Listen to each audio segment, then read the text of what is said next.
என்ன sir 2 bill தரீங்க? ஒன்று நீங்கள் சொன்னதுக்கான பில்லு, இன்னொன்று நீங்கள் சாப்பிட்டதுக்கான பில்லு.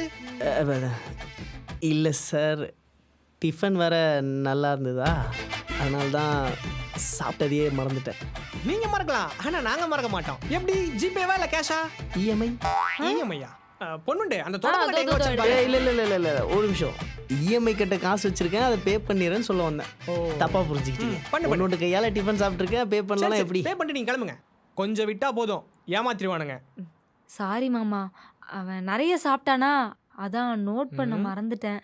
இங்க பாரு பொண்ணுண்டு, யார் எவ்வளவு சாப்பிட்டாலும் என்னென்ன சாப்பிட்டாங்கன்றத நோட் பண்ணணும், இல்லனா பிசினஸ் லாஸ் ஆயிடும்டி.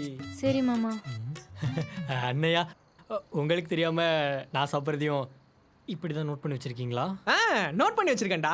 எவ்வளவு ப்ளஸ் பண்ணணும், எவ்வளவு மைனஸ் பண்ணணும்ன்றத நோட் பண்ணி வச்சிருக்கேன். உனக்கு மாச கடைசியில சம்பளம் வரும்ல, அப்போ உனக்கு தெரியும்.